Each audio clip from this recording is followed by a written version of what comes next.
So yeah, next up, I have the pleasure of introducing Nathan Hill from NextAfter. NextAfter is actually one of our sponsors today, making it possible for everyone to attend for free. So thank you so much to NextAfter for your generosity. And Nathan Hill is the Vice President of Marketing at NextAfter. And NextAfter did a fundraising consultancy research lab and institute is on a mission to unleash generosity. And so Nathan has trained hundreds of nonprofit marketers and fundraisers in proven online fundraising strategies, including PBS, Save the Children, the Humane Society, and more. And he's a prolific speaker. And so we're just really pleased to welcome him. So welcome, Nathan. Thank you so much. I'm super excited to be here, and I've just kind of tuned in the past 10 minutes or so, and it's powerful to see that video, and that's the stuff that just gets me so excited about this work.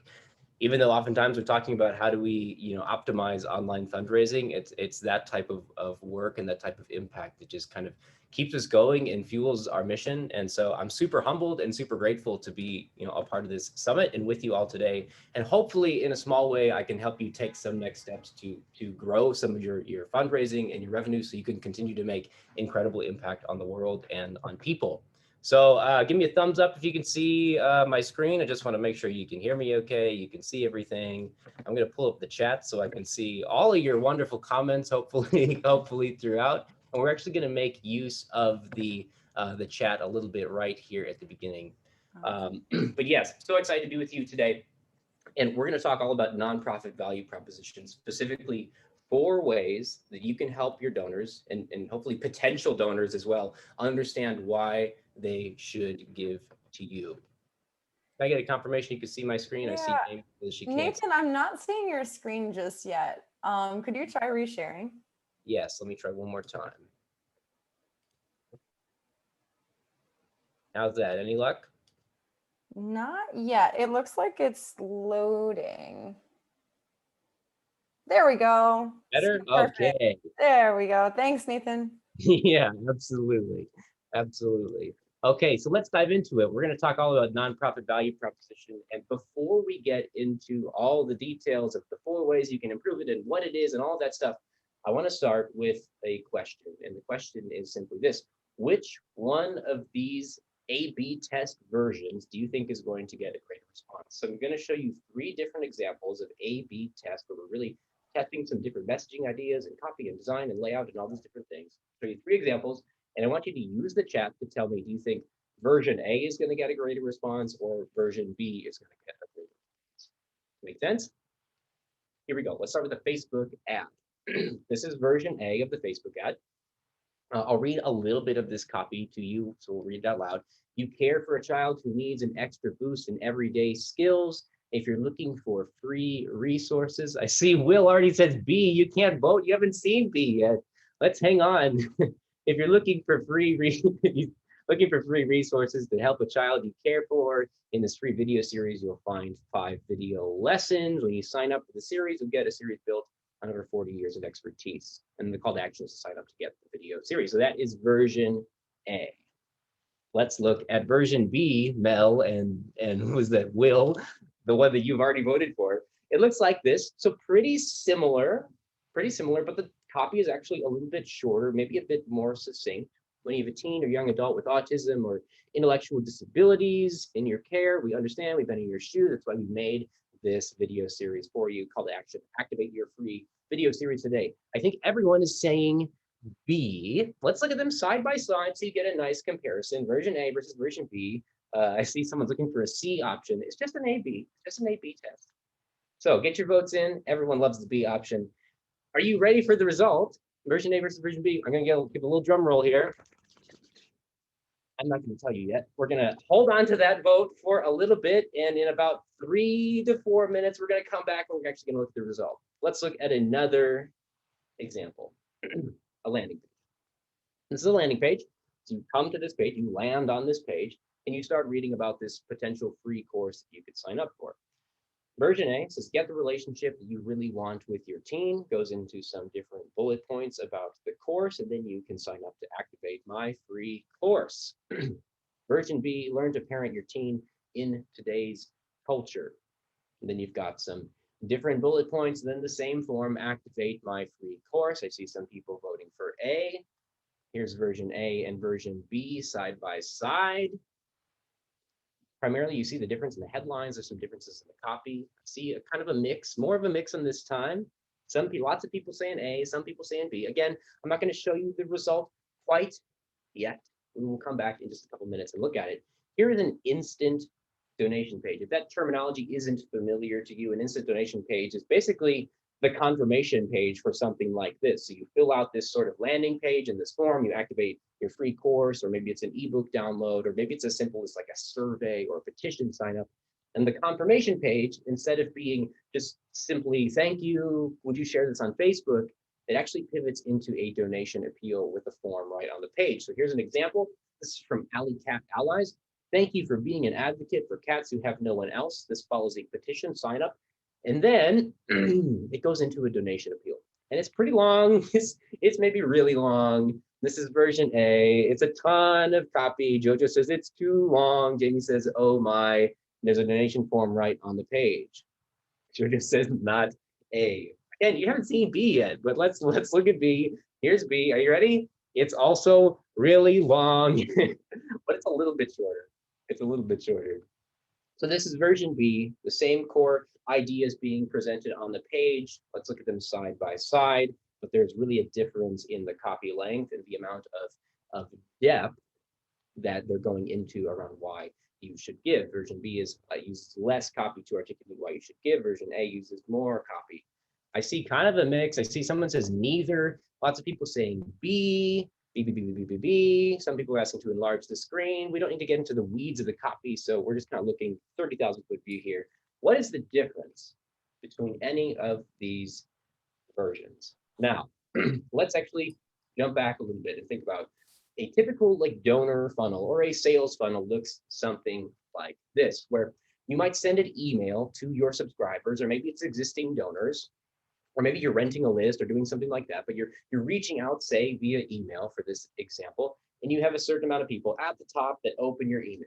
And then they kind of work their way down the funnel to clicking the email. And then they have to choose to visit your donation page. And then ultimately they start the process of donating, and they get out their credit card and they're putting their info in. And then ultimately they become a new donor. And this is wonderful. And this is typically what the typical donor funnel would look like. Now, when I look at this donor funnel, I'm kind of a coffee snob, and so at home when I'm making coffee, this is kind of how I do it. It's like the V60 brewing method. So you've got your gooseneck kettle, and you're pouring the water over the top of the grounds, and the water's working its way through the coffee, and ultimately gravity is pulling the water down to create this nice craft cup of coffee by the end. It's a great little product. However, we have no gravity working in our favor as fundraisers. There is nothing about this process that is actually drawing your donors down the funnel and pushing them towards this ultimate action of saying, yes, I want to donate. So there's no gravity in this situation that's helping us. So we can't really look at a donor funnel in this traditional sense. What we like to do is flip it upside down. And when you flip it upside down, it looks a bit more like a mountain. So we tend to think about the donor journey, if you will, as this donor mountain. The donor is trying to climb this mountain, which is obviously a lot of hard work. And gravity is actually making it difficult. The outside forces in a donor's environment are making it difficult for them to say yes. There are a lot of other things that someone could be doing besides spending time reading your emails, going to your donation page, and giving. They have to say yes to opening their email. Your email. They have to say yes to actually reading it and clicking it. They have to say yes to visiting your page. They have to say yes to actually pulling out their credit card. And they have to ultimately say yes to click that final button and give you all their information and process the gift and become a new donor. Luckily, you as a fundraiser, as a marketer, us as fundraisers and marketers, the tool that we have to help pull our donors up the mountain is our value proposition. I see someone talking about their e-commerce site. And value proposition applies not just with fundraising, but also with e-commerce and anytime you're actually trying to get someone to say yes to something. But in our case, we're looking specifically at a donation funnel or a donor mountain. The value proposition helps you pull your donor up the mountain to say yes at every step to actually complete that final action of becoming a donor and giving to you. So if we look back at our experiments, we can actually see the value proposition. So hopefully you held on to those votes in your brain. Pretty much every single one of you, I think, voted for B in this case, even before seeing it. So it's kind of a bold tactic, but let's look at the results. Are you ready? The winner is version A, led to a 27% increase in clicks despite having significantly more copy. What's actually going on in this experiment? Someone says the video. Someone says fake news. It's not fake news. I've highlighted the primary change that's going on in this experiment. And so let's look at version B first. I've highlighted a couple of things just in the copy where they're talking about this video series. The video series is primarily for the recipient, the ideal donor, to provide value to them. However, a lot of the copy actually says, we understand. We've been in your shoes. That's why we made this cool thing. That's why we made this video series. It's all we, the organization, did this cool thing. We think it's good for you and we think it's awesome. As opposed to version A, where the language is a little bit different. If you are looking for free resources, you care, you will find the lessons, you sign up, you will get a series, you will get the series, you care for can too. All the language is now flipped in version A. There's obviously a little bit more copy there, but all the language and everything is focused specifically on the ideal donor and the person actually seeing the ad, why it would be interesting and valuable to them, as opposed to why we, the fundraiser, think it's cool. And so there's a slight change in the tone, which led to this increase in clicks, and then ultimately downstream led to more email conversions and more donations. So that's your Facebook ad. Let's look at the landing page.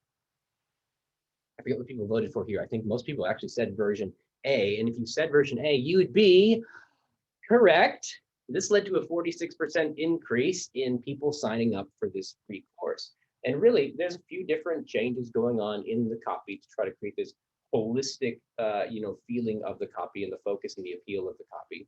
But if we look just at the headlines, version A says, get the relationship you really want with your teen, versus version B, learn to parent your teen in today's culture.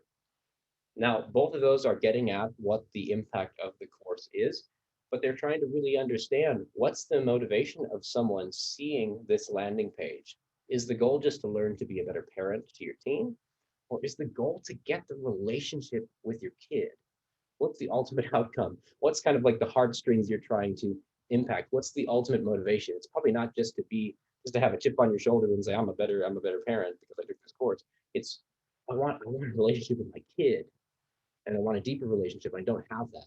So by version A led to this significant increase in people signing up for the course. We see the value proposition at work. And then let's look at the instant donation page. This was kind of, I think, a mix, versions A and version B. We both have really long copy. But here's what happened. Version B led to a 14% increase in donations. And what I don't want you to take away from looking at this experiment is that you should write shorter copy, because that's not exactly what's going on. Both version A and both version B have the same core elements of their value proposition. In most cases, most donation pages don't have enough copy. Most have like a couple lines that don't actually get into what is the value proposition, what is the reason to give.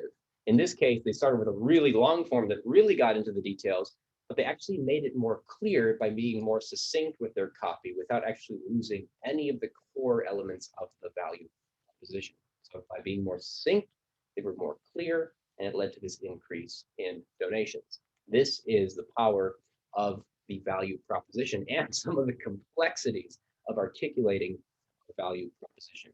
But we've got to get this right, because this is the primary tool that we have to lead our donors to say yes and actually give. So what on earth is the value proposition?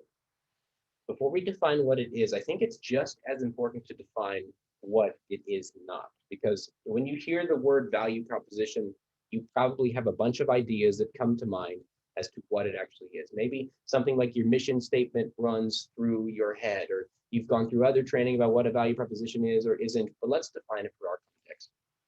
Your value proposition is, number one, not your mission statement, which is a pretty common misconception. I want to read this one from Sierra Club out loud to kind of illustrate why this isn't a value proposition.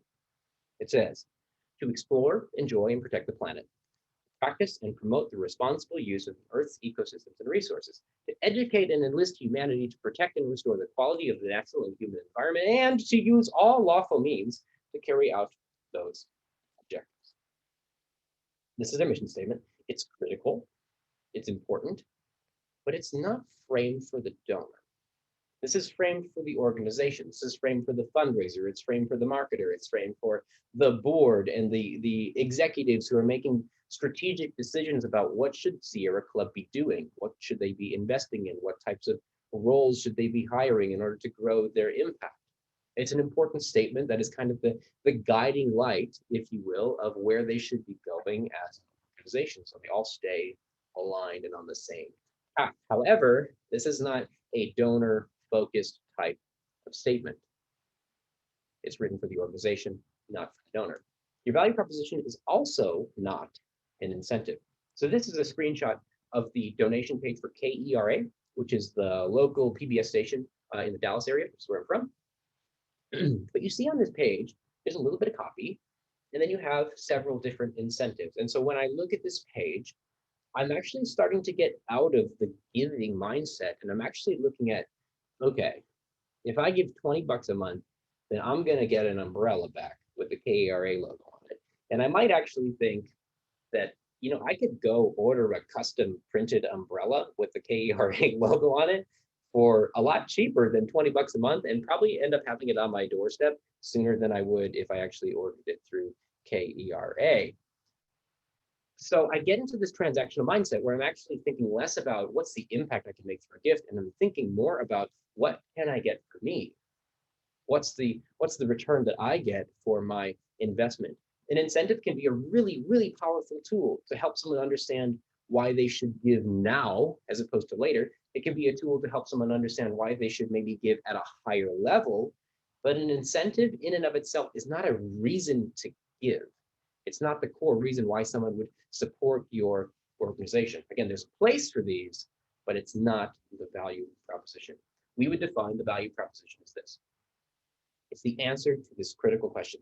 If I am your ideal supporter, why should I give to you rather than to some other organization, or maybe not at all? And so before we go any further, what I would like for you to do is pull out a pencil or a pen, or I can take notes on my iPad over here, or maybe you can pull up a note on your screen. And what I want you to do is take 60 seconds to write down in a couple of sentences, how would you answer this question right now for your organization?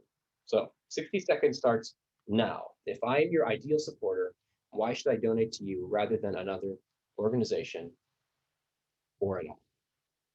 Take a few moments, write down your best answer, and then we're going to have this in mind throughout the rest of the session today as we break down the different elements of this question and look at the 4 key elements to improving your value proposition. I'm going to take this convenient moment to take a little sip of water.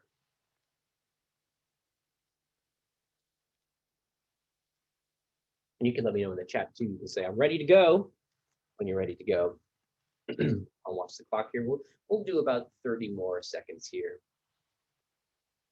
Jojo, thank you. Will, thank you for complimenting my transition to take a sip of water. It actually wasn't created intentionally to do that, but it was very convenient. I see them all set. 10 more seconds. I'm watching my clock here. 10 more seconds. 5, 4, 3, 2, 1. Okay, let's keep going. You can feel free to keep finishing that up as you're jotting it down, but we're going to keep rolling because we've got a limited time today. Let's break down this question because every phrase is important.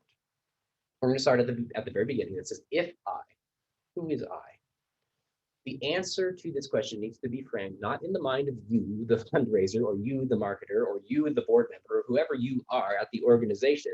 This is not framed in your mind.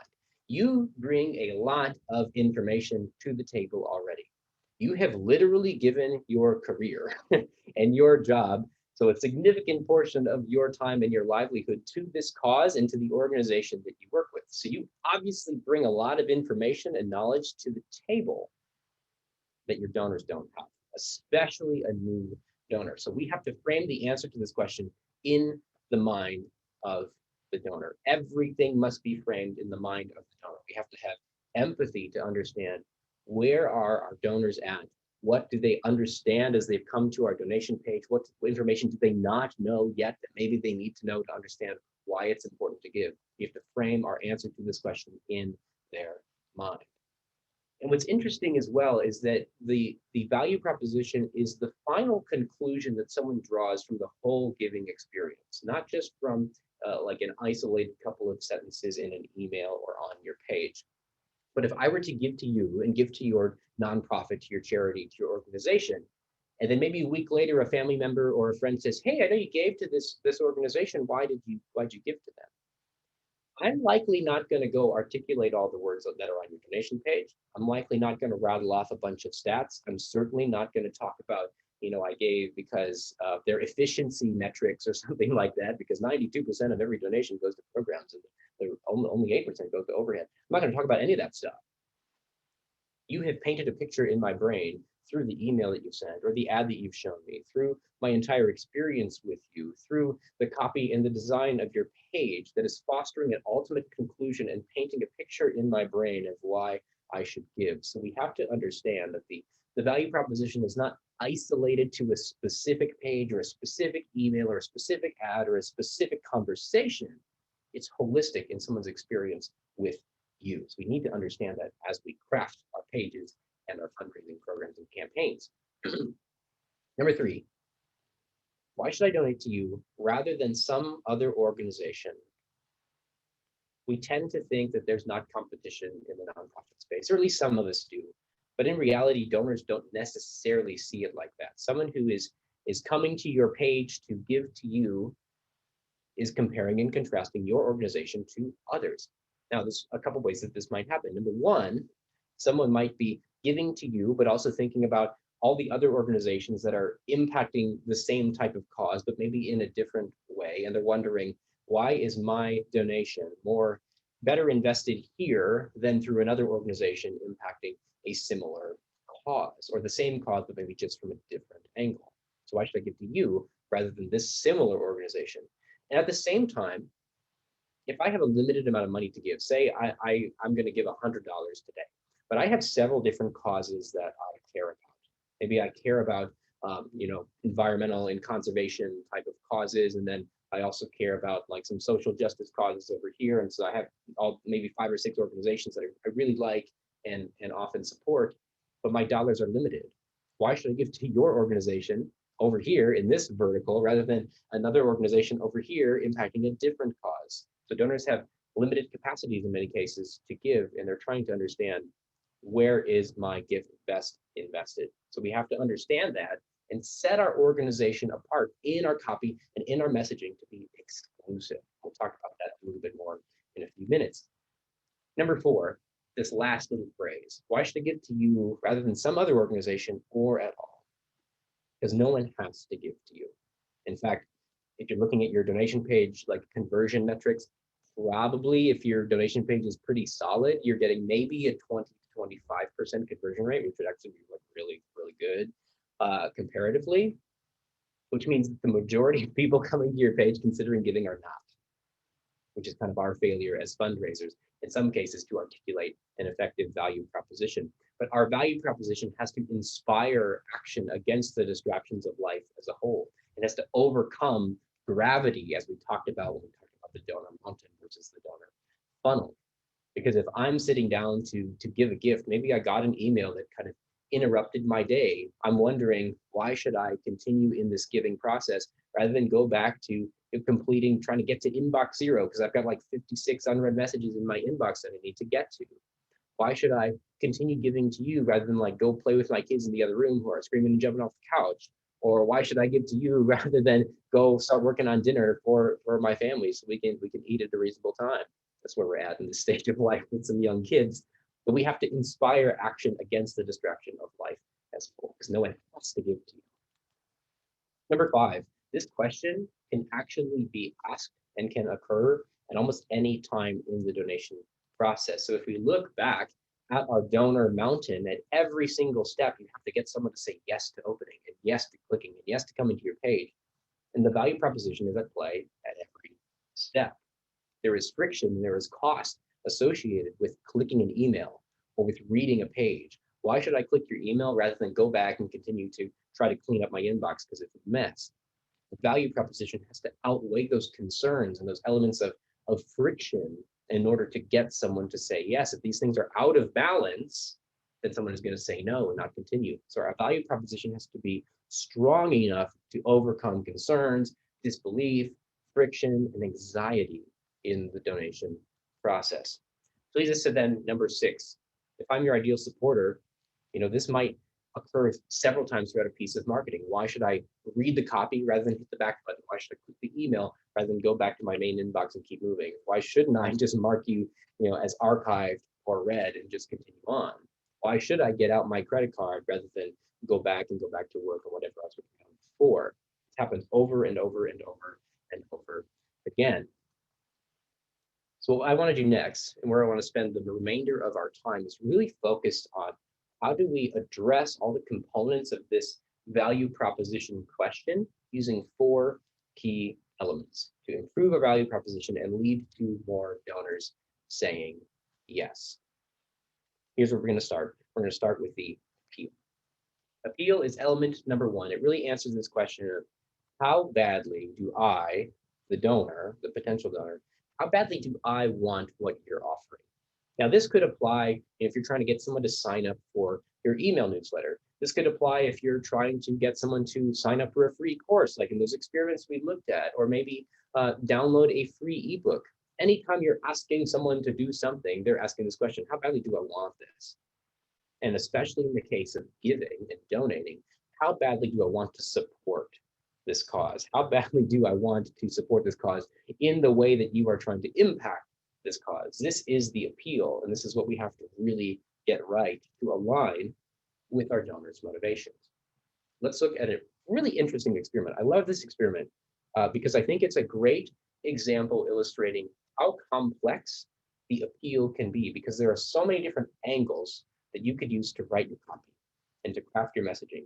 And we want to sort of hone in on what's going to be the most impactful and effective way to address the primary appeal and motivation of our potential donors. Now, we're going to look at actually a few experiments over the next 10 to 12 minutes or so, and most of them are from an organization called Caring Bridge. I think it's helpful to follow one organization for a little bit to see how value proposition can apply in several different areas of the giving process and within their website specifically. Caring Bridge, if you're not familiar with them, they're an incredible organization. Essentially, if you're going through some type of health crisis or health trauma, you can create these web journal pages, kind of like a little microsite, where you or a family member could help keep others up to date on what's going on with your situation, so that you don't have to call every single one of your family members and friends and loved ones to keep them up to date. They can actually go check out your journal page and see updates about your progress through sort of your health journey. And they're a nonprofit. They're funded entirely by donations. So they have to figure out what is the core appeal and the primary motivation that leads someone to give and support this type of work. So what you see on your screen is the control. This is what they started out with. It's like a little ad on one of these journal pages. And I'll read it out loud. It says, honor Cade and Cullen. So these are the people, the names of the people on this journal page that you're following. Honor Cade and Cullen with a donation to Caring Bridge. You make Cade and Cullen's website possible. Call to action button says donate. That's the control. That's what they started with. But they wondered, is this the right appeal? Is this copy motivating enough to get someone to actually click and give? Maybe we can reverse the elements. So they came up with treatment number 1 and wondered if reversing sort of the order of the elements, does that somehow align better with motivation of the potential donor? Cade's Caring Bridge site is supported by generous donors like you. Make a donation to Caring Bridge in honor of Cade. So kind of the same elements, just reverse, wordsmith a little bit, but essentially just reversing the order of the elements. That's treatment number 1.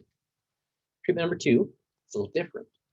Starting to hone in specifically on what is the impact that the site actually makes for Cade and for Cullen. Help Cade stay connected to family and friends. That's what it does and how Does it functionally do that? How does a gift functionally do that?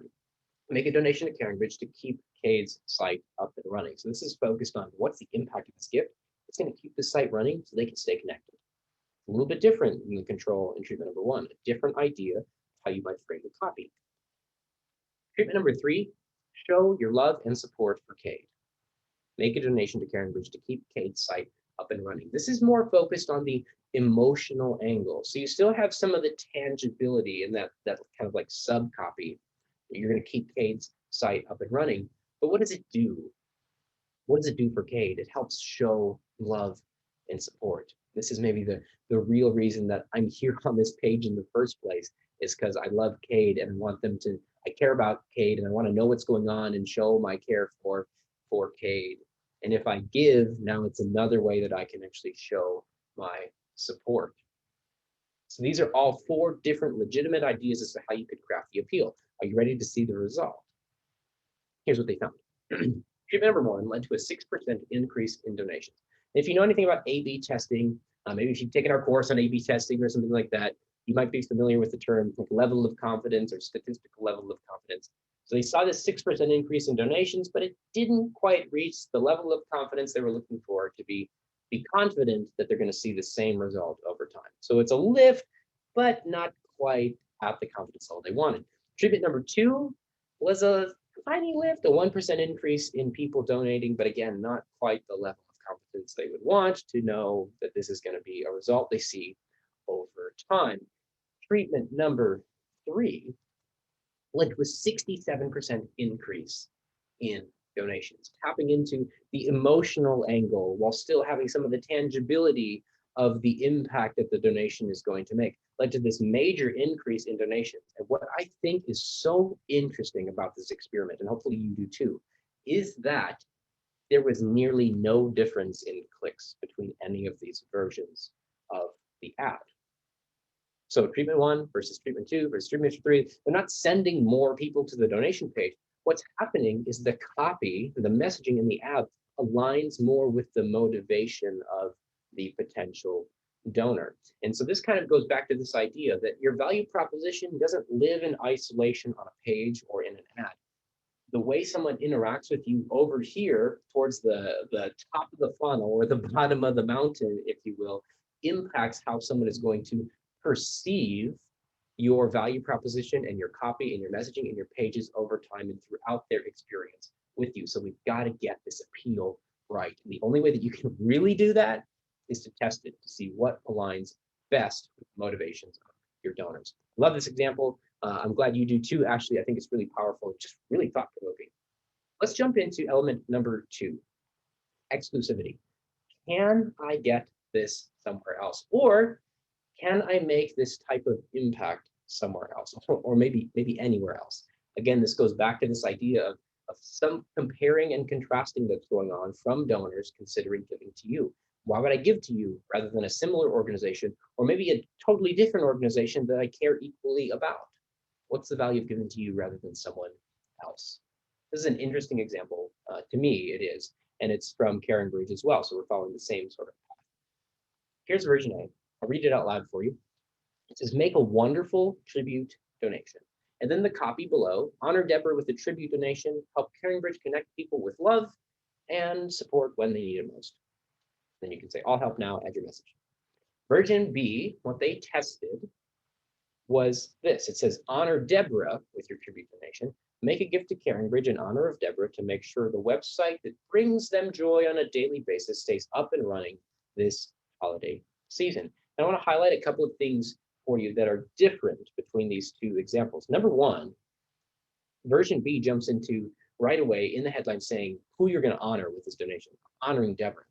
Or version A, if you step back and think about it, in a broader context, during a year end, which is when this little widget and copy and test was running, you could probably have the same headline on your site or on your donation page. Make a wonderful tribute donation. Doesn't that sound great? Sounds great, but there's not any specificity. There's not any exclusivity. But I can only honor Deborah with the tribute donation in a meaningful way here. I can make a wonderful donation anywhere else, but I can only honor Deborah with my gift here through CaringBridge. And then jumping into the specifics of the details of the copy, version A again says, make this tribute donation, help Caring Bridge connect people with love and support. That's kind of the thrust of the value proposition. However, I would bet probably 70% of you, if not more, could say those same words on your donation page, and they would be equally as valid. You probably connect people with love and support in some way, shape, or form. It's not exclusive to you. It's not exclusive to Caring Bridge. What is exclusive to Caring Bridge in this case, make a gift to Caring Bridge in honor of Deborah to make sure the website that brings them joy on a daily basis stays up and running this holiday season. No one else can say that. Nowhere else can I give a gift that is going to have that specific type of an action and an impact. So the copy, even though it's small changes, makes a significant difference on someone's perception of the impact of their gift and makes it more exclusive.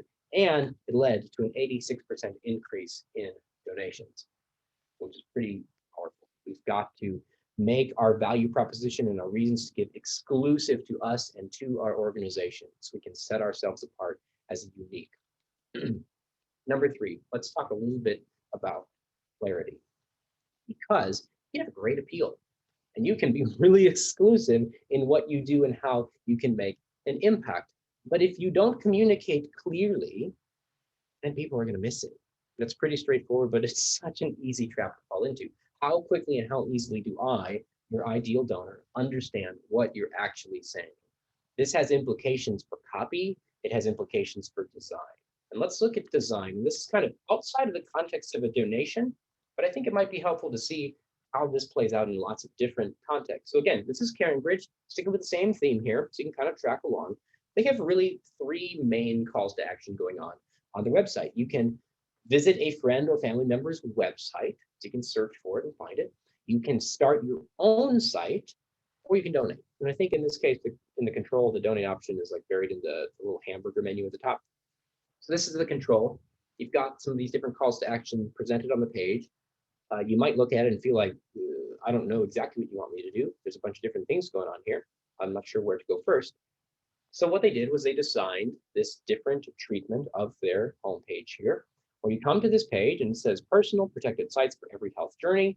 There's clearly a single call to action they want you to take, which is create a site. And then there's this like the kind of like ghosted, it almost looks like a ghost button. It's a search bar. It says find someone's site. So it's clearly weighted as the secondary call to action. So they're trying to provide clarity about what you should do first, what you should do on this website. And then they wondered, well, we've got this streamlined design, but should we add some more copy? Would that help clarify things? Or is that going to make things more confusing? Let's see. So they wrote some more copy. They've got some more bullet points, more descriptive of what actually happened when you click these various buttons. And here's what they saw. The long text card style format of this page led to an increase in people creating sites, which was their primary goal of this experiment. How do we get more people to create a site? However, going back to this idea of A/B testing and levels of confidence, it didn't quite reach the level of validity, level of confidence they wanted to be sure this was going to make an impact moving forward. However, the short card did. 31% increase in people creating sites because they used their design in conjunction with their copy to create more clarity about the call to action and what was most valuable to do on this page. We can do this on our donation pages as well. Here's an interesting example. This is not from Caring Bridge. This organization has like a broadcast component. And so on their website, you could actually go request a CD. Do you remember CDs? You could go request a CD copy of today's broadcast. And you could get it for basically a gift of any size. That's sort of the call to action here. And the call to action button says, give now. They wondered, can we provide more clarity on the call to action button about how you actually get the CD? So they came up with this treatment where everything is the same except the copy on the call to action button. It says, get your CD for a gift of any amount here. It's very specific. You know what's going to happen when I click this button. I'm going to get my CD when I give. So I'm going to a donation page. The ultimate goal, I'm going to get this CD. But they wondered, can we actually flip the order of the elements to provide even more clarity? So now it says for gift of any amount. So I know, yes, I'm going to a donation page, then I can get my CD. So they're legitimately trying to come up with new ideas to provide more clarity on the button. Here's what we saw. Version C led to a slight increase, but not at the level of confidence they want. But version B led to an 18% increase in donations. And so they learned that you should put a little bit more copy on the button to provide clarity about what comes next and to help someone understand exactly what the process is and how I get the thing that I want. I want this free CD, I have to give a gift of any amount. And they learn the order of the elements that's most impactful to help provide the level of clarity. Again, you could get some part of this maybe without testing. You could look at this example and say, oh, I maybe need a little more copy on my button. But then you've got to test to figure out what's the right copy and the right order. Let's look at element number 4. This is credibility. Do I believe what you're claiming is true? Again, you can have a great appeal, something that's really impactful that someone who cares about. You can have exclusivity, and so it's unique to you, and maybe you're being very clear about that. But what if I don't believe you? Maybe everything you're saying is true, but maybe I don't believe you because you're not boosting your credibility. Let's look at this experiment. This is from a Christian ministry based in California, and on this donation page, they're offering a premium. And this premium is basically a free book. So you give a gift and you get this free book. But they wondered, could we actually get more people to donate if we provided a testimonial? So what they did was they found someone who had gotten the book and read the book and found it really valuable, left this review. So they put this testimonial on the page. This is really simple, but what it does is it gets someone else, someone outside of the organization, to advocate on your behalf to help explain why you should value and trust your gift with this organization. Now, you can do this through testimonials. You can also use things like a Guide Star seal and a Charity Navigator seal down near your donate button to help further emphasize that, like, yes, getting someone else to say, yes, your organization is trustworthy. You can trust them with your donation and your investment. So we need to find ways to boost our credibility so that people believe what we're saying is true, and then makes it easier to say yes to giving. What I want to do kind of in our last few minutes together is look at how are nonprofits doing? Because it's easy to look at these examples and see, some problem areas and some great ideas that you can use to hopefully boost your value proposition. But how are we doing as a sector? I think this is interesting. And a few years ago, we conducted this study called Why Should I Give to You? Where basically we went out to 127 organizations and we asked this core question across 4 channels. Why should I give to you rather than some other organization or not at all? We called them on the phone, talked to like a customer service rep. We emailed them, so probably a different form of their customer service, but through email. We messaged them on social media to see how would they respond. And then we went to their donation page and we asked this question as well. And we ran it through this sort of scoring model to try to understand how effective is each value proposition based on what we've learned is most effective. And here are the results. You can kind of pick and choose which vertical you fall into, but regardless of which one you fall into, the answer is that we're not doing great overall. It's way on a curve, and we're still saying environment and wildlife got a C, which is like the best, but it's not great. It's not great. So there's so much. The good news, honestly, for you is that there is so much opportunity to improve. If everybody was at an A and then we're still where we are in terms of donations, then that would be pretty sad news because there's nowhere to go. But there's a lot of room to improve, which hopefully is an encouragement to you.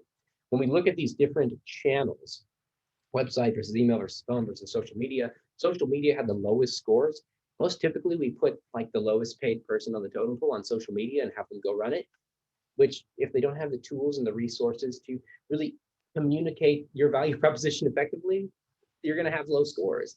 The website, the donation page, scored the highest, although still not that great, but we spend more time focusing on our websites because it's one of the most public-facing things that we have. So these scores make sense. However, there's room to grow each one.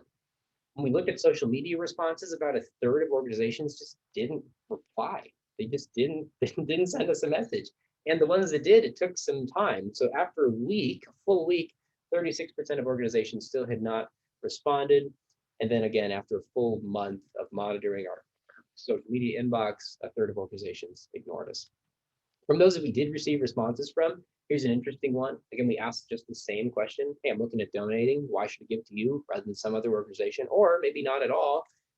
And this one said, hi, thanks for your message. You can learn more about our mission at our website. See ya. That was it. That was it. This kind of says like, I don't have the time to deal with you, or maybe I have no idea how to answer this question. So like, just go over here and find something else. This is not a great way to treat someone that's interested in donating to you. However, we did see some good responses as well. Here's one. Hi, Jeff. Thanks for considering our organization. What distinguishes us is what we do and how we do it. We're founded in 1945 to deliver packages to survivors of World War II. And they lay out this cohesive argument through just a social media message, like a message on Facebook Messenger, and then ultimately include a link. If I haven't convinced you yet, ask me more questions. I'd love to try harder. If I have convinced you, please donate here. So they're starting a real conversation, opening the door for more questions, building a real relationship, and articulating an effective value proposition. So this is a winner. But what this shows is we need to equip people who are even running our social media accounts in order to answer these questions effectively. We saw very similar things through email. About a third of organizations didn't respond. Some organizations are better than others. Congratulations, environmental and wildlife. You're still the winners in this case. There's a lot of room for improvement across the board. Similar types of response times. After a week, 43% hadn't responded, and then after a month, we were ignored by about a third of organizations.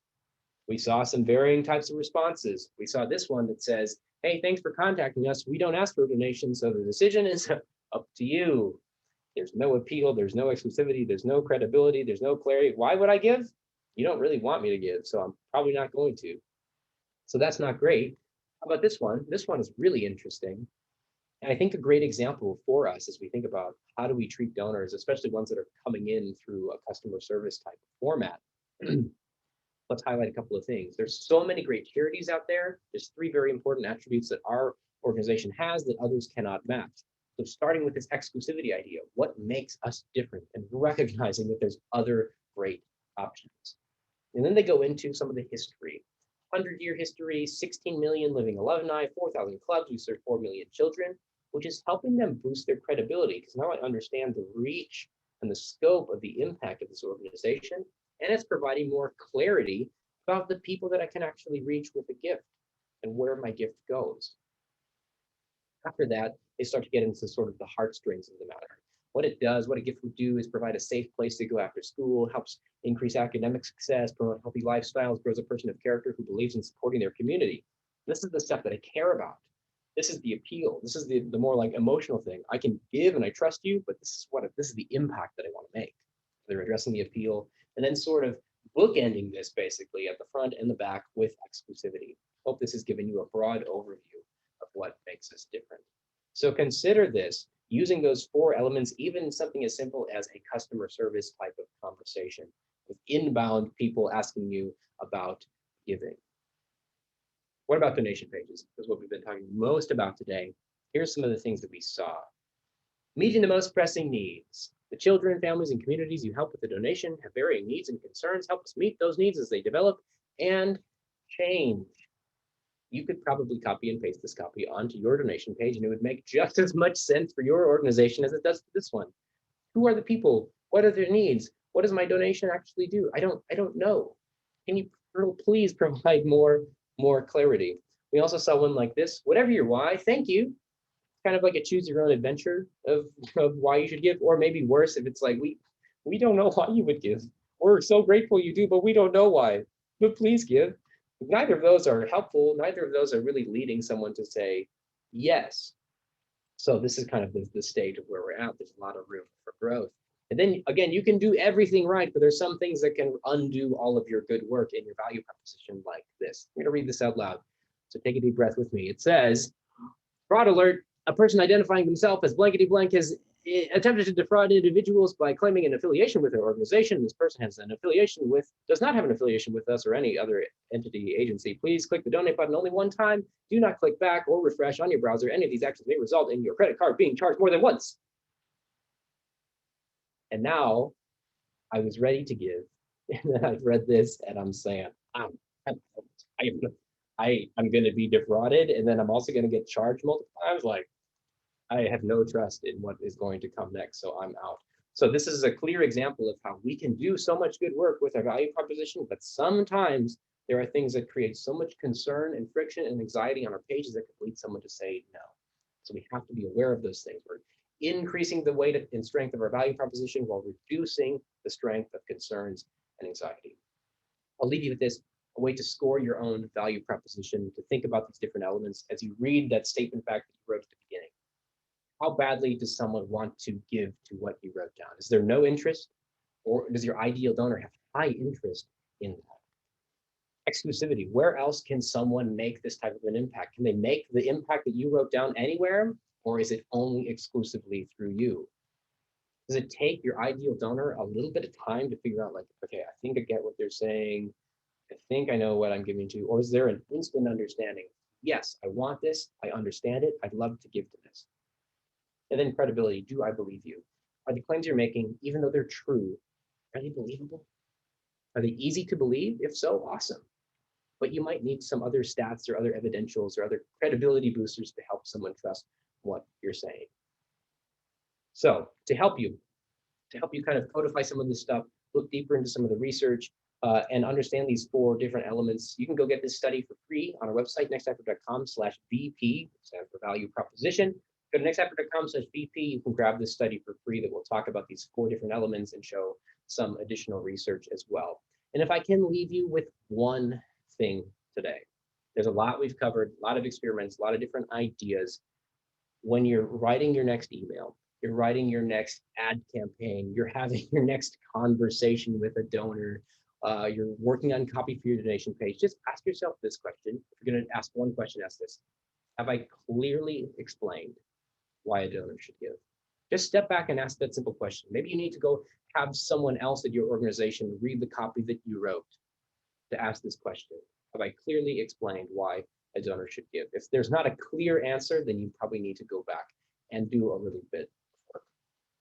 Now, a little shameless self-promotion here. I think we might have some questions. If you have those, I think Candace said in the chat, you can plug those into the Q&A panel, and we'll get some time for that. I do want to share with you about our NEO Summit. So if you thought this talk today was interesting or valuable, at our Nonprofit Innovation and Optimization Summit coming up at the end of September, you're going to hear a lot more things similar to this, but we'll talk about value proposition, emails and donation pages. We'll talk about testing and donor psychology and what works to actually grow giving in a meaningful way based on data, based on research. It's 2 days, 16 plus speakers. The last time we were in person, we had over 600 fundraisers and marketers. We will be back in person this year in Austin, Texas, the 21st through 23rd. Some great speakers lined up for you, including Jen Bolden and Amanda Steinberg at Hire You, Pep Laya from Conversion XL, Jonah Berger, maybe you've heard of him. He's wrote a great book called Contagious. He's a best-selling author and professor.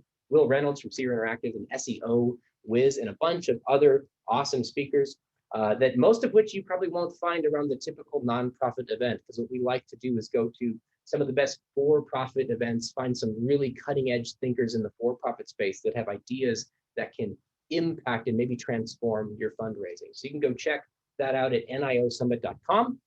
If you'd like to come, you can actually use the code CAUSEVOX to get 50% off your tickets. That's valid until July 30th. So again, you can check this out, use that code, and get 50% off. And just to show that it's a little bit different and maybe a little bit more fun than your traditional nonprofit event, we were doing some filming last week. There's a whole like Willy Wonka theme. I don't know if I can say Willy Wonka if it's infringement or something. A Willy Wonder theme.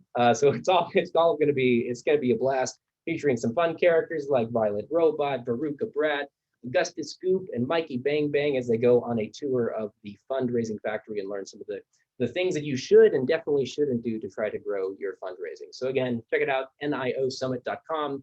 Use the code CAUSEVOX, you can get half off the tickets. That's all I have for you today. I think we have some time left of questions. Yeah, Nathan, thank you so much for that information about the summit as well. We put the information in the chat. Candace did, thank you. So I don't know if you opened your Q&A pane, Nathan. We have about 5 minutes. Okay. If you want to take a look at the ones that jump out at you, there's just a few here. Okay.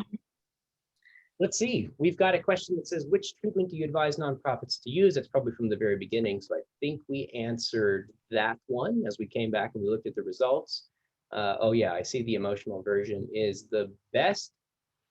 Kelly asked, the first looks like, oh, so it's about the experiment. Sorry, catching up here. Let's see. From Gallery Services, what is the ideal formula for an effective donation campaign? How often should an organization be posting about making donations on social platforms outside of standard donate buttons on newsletters and websites?